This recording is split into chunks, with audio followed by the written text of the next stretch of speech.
Welcome back to Showcase. Today we're going to be taking a look at Snapdragon and Apeface.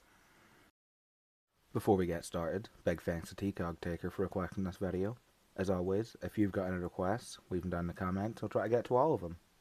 Moving on to transformation, starting with Apeface. Lay him flat, arms in, legs up and in, feet up, bring the wings and cockpit into place, and we've got Apeface in the jet mode. For gorilla mode, bring the cockpit and wings up, pull this leg section down and unfold it into the arm, bring the legs down, and finally bring the head out, and we've got Apeface in gorilla mode.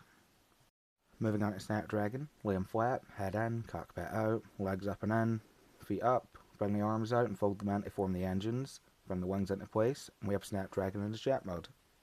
Moving on to Dino mode, flip him over, bring the wings in, cockpit down, pull these parts out to form the tail, arms down and unfold them into the beast legs. Bring the Dino arms out, finally bring out the Dino head, and we've got Snapdragon in his Dino mode. I've also made their headmasters, Spasma and Crunk, but they don't actually form the head, so we'll skip over them for now. Moving on to some of the lore I've written for them in my series, Siege World. Apeface and Snapdragon were natives of one of Cybertron's colony worlds, Nebulos.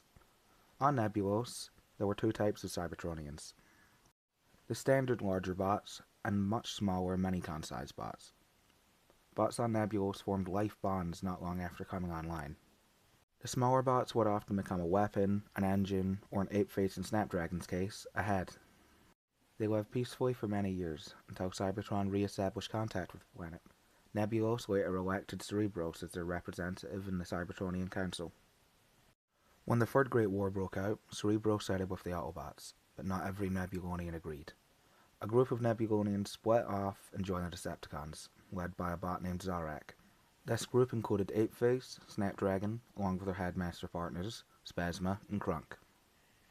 Snapdragon and Crunk were later assigned to a large invasion fleet sent to capture Nebulos. They managed to capture the planet and hold it for some time. But near the end of the war, the occupying Decepticons pulled back to reinforce another front. Snapdragon survived the war, but later died in a bar fight. Crunk went on to work as an engineer aboard a large Decepticon trading ship, and was killed when the ship crashed. Apeface and Spasma were assigned to a battalion sent to reinforce the troops trying to take Biothera. Apeface was later killed in an aerial battle over one of Biothera's major cities.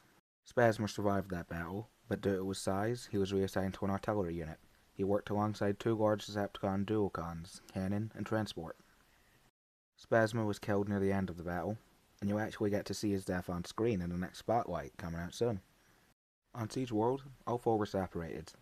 Originally, Crunk and Spasma formed Snapdragon and Apeface's heads, but on Siege World that was no longer necessary. When Apeface and Snapdragon woke up, they just had no heads. Crunk returned to engineering, helping keep a large city operational. Spasma became a scavenger, searching Siege World's ruined cities for usable tech and energon. Snapdragon became a gladiator in Scorn's arena, and Apeface settled down in a small town, working as a guard. And that's Snapdragon and Apeface, along with their headmasters, Spasma and Crunk. So far these guys don't have any recolors, and honestly, I can't really think of any good ones for them anyway. As mentioned earlier, the next spotlight is still being worked on. I'm slowly pushing through the animation, and it should be done soon. And another short update, I am going to try and include more than one bot in these showcases now. I found the swoop one just a bit short, and I wasn't completely happy with it. So I'm going to try and expand it out and at least have two bots for every showcase. Next time we're going to be taking a look at Beast Wars Megatron and Optimus Primal, so stay tuned.